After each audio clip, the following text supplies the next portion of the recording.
Boopity boop boop. Part 2. It's your boy GDQ.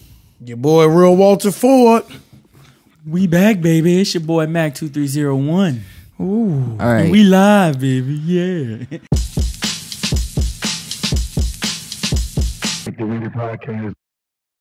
So yeah, we gonna continue our recap. Here we go. All right. 2020. I would say this is where shit got popping again.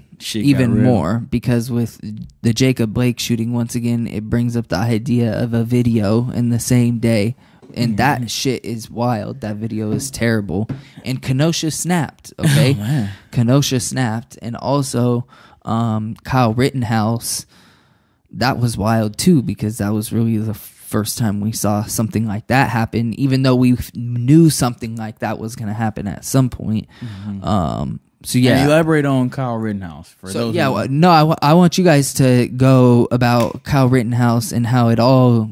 How do you feel about that and the response to people doing that and just going and shooting people and taking up arms? Again, from the original, from my personal opinion, from the very beginning, he was underage. He was under 18. Not legally owning a firearm, crossing state lines. You've already broken the rules right then and there. His parents should hella be arrested, fam. Like, his parents drove him there. Yeah, like as accomplice to murder. As if I drive you to go rob a bank and you get in trouble, am I gonna get in trouble too? Exactly. Take you to the bank. Exactly. Everything that you charge Kyle Rittenhouse with, his parents should be charged with too. Well, and how do you feel about him being held as a hero? Like, what kind of response is that, bro? That's a wild response to see. Well, first, I think people need to know the facts. So it's a 17-year-old kid. He was from Illinois. I forgot where in Illinois. Antioch, Illinois. Drove from Antioch, Illinois with his parents. Went to Kenosha. Got a gun from one of his friends. While he was there, got the gun. Walked down the street. He was pointing it at people, aiming it at people. Then he was pretending like he was trying to help people. And they was like, man, we just saw you pointing a gun at us, man. We know what you on. And then he went, and then he killed the dude, called somebody on the phone like, hey, man, I just killed this dude. And then people chased him. Then the people that was chasing him, he shot two other people. Well, they tried to take him down, which is wild, too. That's a fucking wild that people are chasing him down. Yeah, we got a gun. Those are the heroes. Yeah, he got a gun. Slapped him with a skateboard. One of the guys lived too, which is wild. Got his fucking arm blown off, basically, bro. Yeah, got shot in the arm, and then the other dude got killed. The one that cracked him with the skateboard is the one who died. He's the real hero. And then he walked away. Yeah. And walked past the cops. Yep. Walk past the cops. Killed two people and then walked by the police, drove home and got arrested back at home. And then we learned that later on that the cops was like, you guys need water. Giving Thank you water for what you to do. The right wing. Thank you for helping out. Thank you for like. And he's 17-year-old. He's 17 with an assault rifle. And they like, man, we're glad you guys are here. Thank you. And then also another video came out with the dudes that was with him, and they said the police was like, we can't do nothing, so we're going to push them down towards y'all and let y'all handle them. And remember, and then like you said, it's crazy that all the Trump people and all the people that are on this certain anti-black people movement is like, this is a hero. He just saved the day. And remember, all the Kenosha sheriff could say was like, he shouldn't have been past his curfew. If that's why the curfew was intact to prevent stuff. Those like fools. And the sheriff before whatever had been saying some wild shit also. Oh yeah, he was Kenosha. I'm sorry, bro, but Kenosha, Wisconsin, bro, sounds like a really fucking racist place to me, just by the fucking name. I mean, it's in the Midwest, Wisconsin in general, fam. Trust me. But when you look at those people, I don't live there, but I've been like there the sheriffs and shit. When I talk about like the people who commit crimes and it goes like unsolved, that's who I'm talking about. Yeah. Is those sheriffs who run those towns and those counties like Kenosha County. The sheriff before him was like, we need to get all these guys off the streets and put them in cages because they're getting women pregnant and having having 9 kids. Well, Kenosha County is what I think too. During the election, I was surprised because it was like blue or whatever, right? And it's blue. Supposedly a Democrat county, and there's fucking that sheriffs are saying that. Yeah, that shit means nothing, bro. Those sheriffs seemed like some wild. You know how much power you got to be like, you know what I'm saying, like to yeah. Oh my gosh, I can't even like. So yeah, that was a wild time. Well, and they didn't have body cams either. Like, bro, how it's 2020, bro. How do you not have body cams? So these are all problems that are like we have like deep rooted problems, and so that's why because then you start keep coming up. Because then you think about like how you think about the police budgets and how they get. You get all this money going towards the police budget, but yet you can't afford body cams. Like, what you using with that money then? And why can't you justify why you're spending that money? It's only like $200,000 or something like that, bro. Like you're a law enforcement agency, you can't get fucking body cams, bro. Yeah, like it's not that big of bruh. Yeah. Come on, bro! Like, and that's what Black Lives Matter really even popped off was everybody wanted body cams, bro. That was the big thing. It's always being every cop needs to be wearing a body cam at all times. Because now it don't matter. Yeah, now they just doing it with the body cam on. They're like. Like the Boston fucking cop saying like, oh yeah, talking to another cop with the body cam on saying, yeah, I was running people over. Yeah, bro. Like he was like, it was on. He was like, I didn't mean running people over. I meant like, come on. So these are reoccurring themes of corruption, white supremacy, and cops doing with no accountability. Yes, and then we went to the chief of police house. So yeah, we wanted to expand a little bit on that because of. I think that's big, bro. I think that was the restart of at least re-energizing things. In San Diego. And that's why we went to the chief of police and the cops started arresting people because people got more militant after that, bro. Mm-hmm. People were going to protest. It was smaller protests with more like direct action, right? You saw a lot more direct action. You didn't see just people walking in the streets. I mean, you were wasting cop resources, you know what I mean? Giving them hell. And that's when the cops started, at least in San Diego, started arresting people. Really violent, and because we showed up to the chief of police house, like, so this is going to be everywhere. You know, every cities were seeing surprise. This everywhere. That was a surprise, and that was really what fucked them up. Is because it was a surprise. They didn't think we could do that, bro. Yeah, because a lot of times they would think that, well, because we would post about it. It was sure. The chief of police house is the one in Poway. Or the Poway? Poway, yeah. Mm-hmm. Yeah. So, where the DEC dude was there and got his shit rocked because he had beat someone up prior. Yeah, I remember. But that's the thing is they didn't think they surveilled everybody. They thought they were good because everything was getting posted through social media, and then they didn't like that we showed up to the police chief's house unannounced. That they weren't happy about that, so they started cracking down hella bad after that. Mm-hmm. So there were a lot of arrests that were going on in that time, like the Denzel stuff, and they were arresting people for bullshit reasons. They were beating people. That was heavy ass charges, pepper spray. They lied and they said we pepper sprayed them when they pepper sprayed us, and they were doing stuff. Yeah, pepper spraying themselves and shit. And so that was, I mean, those were much different protests than the ones where we were marching every weekend. You know what I mean? It was more militant. It was more, more purposeful. It was but like less the people were there. Yeah, it was Absolutely. Like you could tell the people that was really about cared. Those were people were the people that really cared. Mm-hmm. And it was still a couple when it wasn't a fad anymore. Because I think, if I'm not mistaken, that the chief of police was in late August.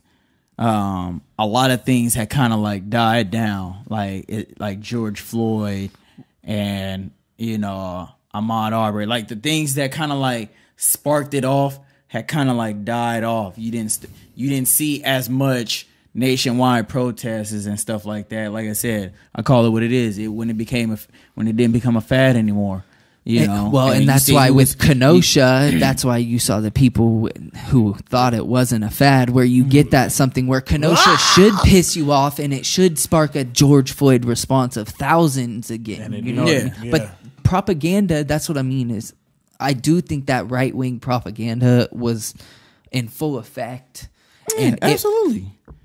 It questioned, I hate it, but like liberals and centrists, they got tricked right into the defunding the police. Defunding the police is the goal, bro. Like that's not, it's not like a slogan, you know what I mean? Yeah, exactly. It like Obama had said, and Obama had the same feeling as a lot of those people who showed up at the George Floyd protests, that, you know what I mean? They got tricked a little bit into the propaganda, and then they didn't like, and the police crackdown also, so it was more risky to go out there. So the police cracking down. The police start beating up people. And so you don't They get beat that up the general... legal observer. We saw them beat up it was the only black legal observer. It was a woman, too, and they beat her up. Yeah, that was with later on with the Breonna Taylor protest, because they didn't charge her. Yeah. The killer... they didn't charge the cops, and that the only one that they did charge was the one who wandered. What is it? I forgot what the charge was, but basically shooting into the neighbor's house. He shot into a white woman's house, but the black wanton endangerment. Yeah, but the black woman that got killed didn't get any. You know what I'm saying? Ain't that crazy? But the white woman who got the bullet in her house, who once again, you went to the wrong fucking house to begin with. So you already fucked up from the very beginning. But just look at the just like Kyle already. Rittenhouse, you fucked up from the very beginning. Everything else is on you. It's just an undertone, though. But like, if you look at it, black and white, that's the fucking thing. I don't care about nothing else. There's nothing else you can say to me. You've already done that. You've already done wrong. Doesn't matter. Yeah. Does not matter. Yeah. And that's the shit that gets me, bro. Well, so, and I think that, like, after Jacob Blake, it died down a little bit too. You know what I mean? Just a little bit. But yeah, those Breonna Taylor protests again were popping off, and you saw it pop.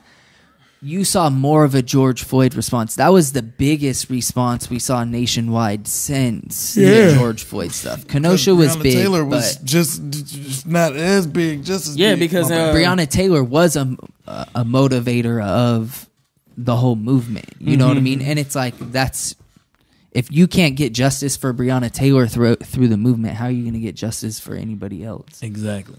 What we out here really doing. And once again, fuck Attorney General Daniel Cameron for not, you know, doing what the fuck he should be doing. Arrest the cops. Arresting the cops. Yeah. Breeze over these two, but I don't. They don't need to be breezed over, but we're running out of time. So in Santee in early September, where we met up with DC, so that's just the point. Fuck DEC. And they were out there, and we not scared of y'all. So just to know that. And this one doesn't deserve to be skimmed over, but with Daniel Prude, which was big because the Rochester police chief resigned because of a scandal for covering up. Came out. Yeah, so Daniel Prude had died in March, and then the video came out in September, and it's like, the police chief, you're an asshole, and was trying to cover it up. And so that goes along with our other theme of corruption. Which he should also go to jail and not be able to retire or resign, whatever he did. He should go to jail because obviously that's... Obviously. You're like, yeah, okay. So just keep going. That's a good point. That's a good point because no accountability. Think about that. Yeah, where's the law for that? Who polices the police? All right. And then the Breonna Taylor protests we went DEC, over, and the El Cajon and DEC. I don't think I was there that day. Yeah, y'all almost got smacked again. Let me tell y'all think that we're not deep, and we were deep. What was fucked up about that was that a man was shot and killed in El Cajon 4 or 5 years prior, and that was the anniversary of it, and so they showed up to terrorize people there, which was the real fucked up part about that. So fuck DEC. Was I there? Was that the day we walked down the street in El Cajon? We was down the main I think street. you were there, bro. Was it and at they night? and they was on the corner. Was that with the And they with came the over with the bullhorn? lasers and the bullhorn. Okay, yeah. I was there that day. Okay, and this isn't a point to be breezed over, but the EndSARS, the Nigeria protests, it just brings in the worldwide stuff that worldwide there's police brutality and control and state violence. And we need to fight against it. Which is, and it ties in heavily to, obviously, the Black Lives Matter movement. which was wild. I mean, because they had a massacre there. The cops had killed people, which is incredibly awful. So this theme is worldwide. All right. Yeah, absolutely. It's like, and then you talk about, and then you learn about, like, when we say worldwide, you think about, like I said, it talks about SARS and what goes on over there, and like they're dealing with a completely different form of like police brutality. Like, that's actually a militarized federal whatever you want to law enforcement going out and just brutally just massacring people. Like, don't give a fuck if you committed crimes or not. And like, they're the ones who's committing the crimes. The murdering, the extortions, the assaults, and all of that kind of stuff. Massacring black people here too, though. Yeah. Well, and that's the point, is it's the same, it's two sides of the same coin, right? You know what I mean? It's different forms but very similar. And so that's why it wasn't a surprise to see that and other things pop off around the world, because it's a theme with power and law enforcement and things like that. So yeah. And then another thing was the Dodgers and the Lakers winning the championships, but the LAPD response to that was wild, because they're just celebrating. They weren't even rioting. There's been like real fucking riots when teams win championships. Yeah. And they were just like cheering, bro. There was barely anybody there. Like Kobe Bryant. They was like, for Kobe, man. And they're shooting bullets. Yeah, exactly. Which shows you the type of state we're in, right? Yeah, when you can't even celebrate a championship, and that's the police brutality. Because I don't care what nobody say. I didn't see the same shit that happened in LA is the same shit I seen when Alabama wins a national championship. It's the same when my Philadelphia Eagles won the Super Bowl, bro. This is nothing new. Don't try to play me like that. Like, don't try to play me. And that's the shit again. New guns with new bullets. New rubber bullets, fam. So I think a next resurgence, also even more militant, was Philly and Walter Wallace Jr., bro, which is another video, and just everything is... Which is not that long ago. Yeah, and that was only a couple months ago, and Philly snapped, bro. So shout out to Philly, because Philly went in for a couple days, yeah, Philly showed up and showed out. Had the cops running. The cops, yeah. Running. And I'm glad that he survived, you know what I mean? Because normally we hear that it's death. It's fatal. Yeah, it's fatal. Jacob Blake too. You know, hope he. It's a good thing he survived him, but hey, I mean, he survived that. Yeah, because now he has a chance to tell his story. That's the main thing that we don't get to see, is like Breonna Taylor doesn't get to tell her story of what happened. You know, Ahmaud Arbery doesn't get to. Elijah McClain, none of these people can tell their side of the story. Exactly. Because we've seen countless of times where the story that we do get to hear is full of shit. It's full of shit. From Emmett Till to Martin Luther King, no matter how you want to slice it and dice it up, it's always, you hear one side. The only side you hear is the one who actually committed the fucking crime. And even when they get, when they get no justice towards it, the victim, you find out that the other side lied. So I think that's why, the fact that Jacob Blake is still alive to tell his side of the story, and anybody else who's been a victim of police brutality and the things that we have been talking about this entire fucking podcast episode. Yeah. I'm sorry, I misspoke. Walter Wallace didn't survive, but yeah, with Jacob Blake. I apologize then too.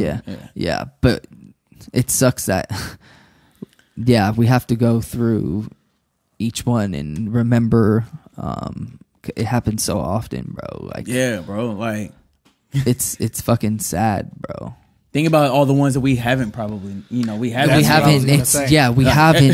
like heard, talked about the hangings. Like, oh my God. Like, yeah, bro. Like, what are the ones that get swept under the rug, fam? Them the crazy ones. It's sad. Okay, and Trump. Yeah, Trump in the election. I think the election was a big motivator too in the activism, though. That the election, that people, even though Joe Biden sucks, people were tired. We came out and I said, "Fuck Trump." Like I say it every day. Fuck Trump. If you fuck with Trump, you in a cult, fam. Fuck you too. You in a cult. I'm sorry. I'm sorry to tell you. Welcome. You there. You made it. Get Mitch McConnell. Fuck you too.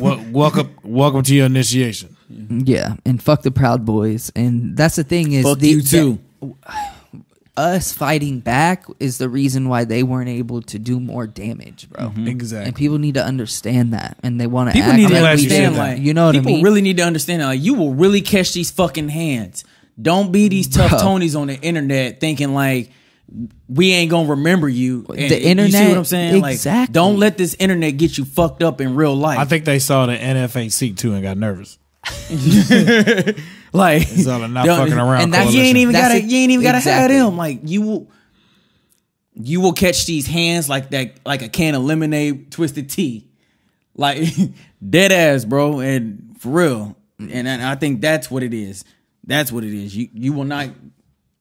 This ain't the 60s, bro. And the response is to not ignore it and not let it be, and to fucking forward, and it's not. This isn't a time where we're gonna sit back and let people do whatever the fuck they want. Disrespect will not be tolerated. Racism will not be tolerated. I have zero tolerance for that shit.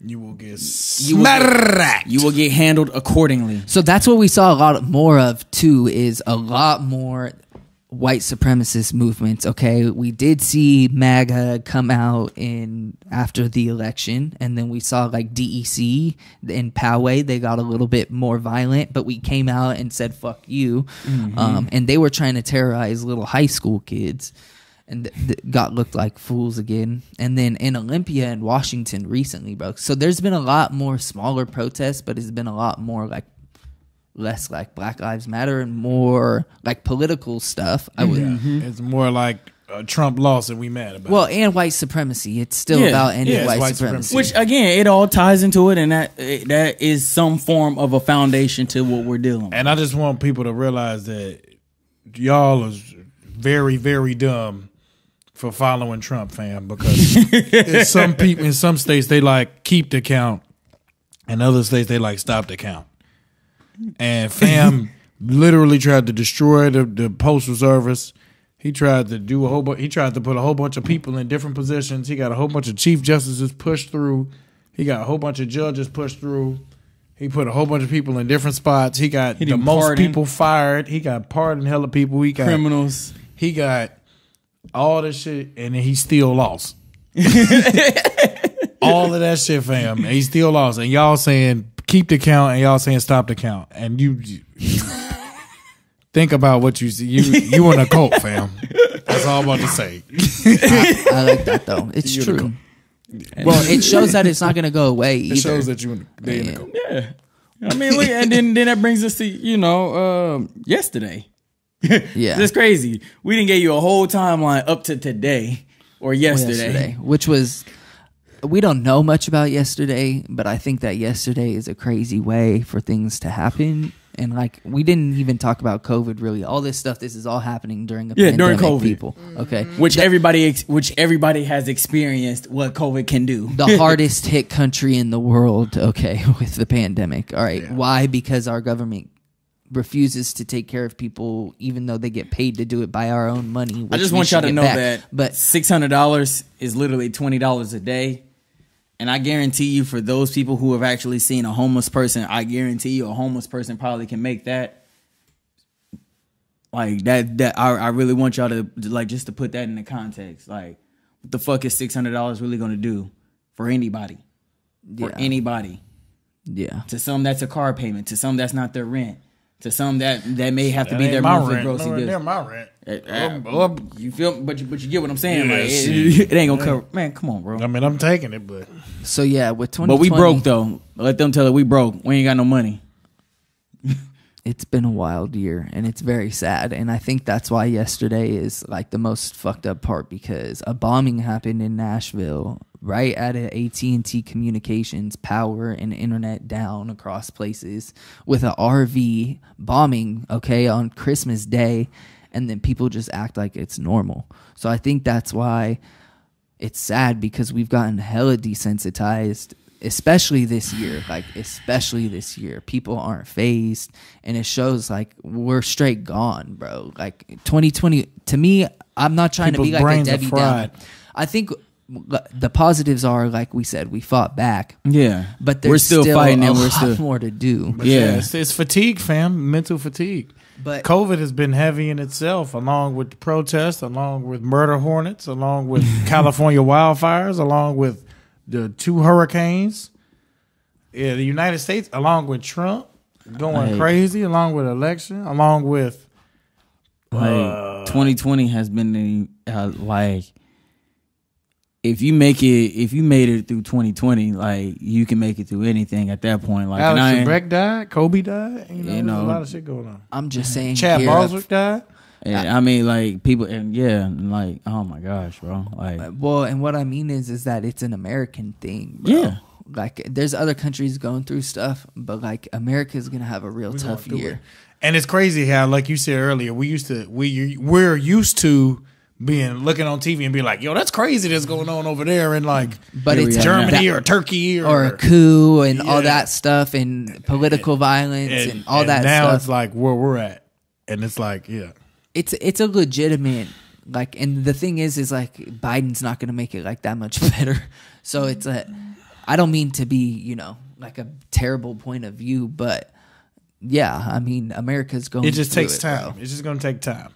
People are going through it. But I have confidence, bro. I have confidence in people. I got confidence in humanity and God that everything's going to go towards the right way. You know what I'm saying? Go towards the. We're going to get through it. And we're lucky, like I said, because we wouldn't be here in a good position. We could be in a worse position if we weren't fighting these last 9 months. Exactly. And people weren't fighting for benefits and telling the government to give us.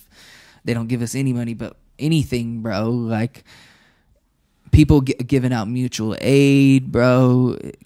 Making people sure coming together, organizations, all kind of charity. So we communities. At the end of the day, we keep us safe. Yeah, and that'll continue in 2021. That's my last part. And I want to tell y'all, I appreciate y'all, man. Y'all my brothers, man. We done did hella shit this year. And we done seen a lot of stuff. We done got shot at together, tear gas together, ran, rug. I was tired, hungry, escaped. You know what I'm saying? Well, remember that we was walking. It was like, oh, is that the Activated podcast? Remember we was walking somebody to their car, and it was like, is that the Activated podcast? I like y'all. Like they was trying to scare us and shit. Fuck you, bro. Yeah, that did happen. Yeah, but so I'll also take the time to say, yeah, man. I think our followers, our supporters, you know, from everybody that has bought, you know, the Activated by Community T-shirts to everybody that's liked, followed, commented, shared. You know, sent their blessings, you know, because they know what we're doing out here, and they know the message that we're trying to spread and whatnot. So I think that my parting thank you is, you know, to thank you to everybody that's helped us get to this point. You know, and I thank you guys as well through this journey. And that's season 3, boy. Yeah, we're pushing it under 30 minutes. We're like out of breath. It's an Activated podcast. Good words. I appreciate it. Yeah, it's your boy Mac2301. We love y'all. It's your boy Real Walter 4. Make sure you stay blessed, stay humble, stay activated. See y'all next year. Yeet. Boop.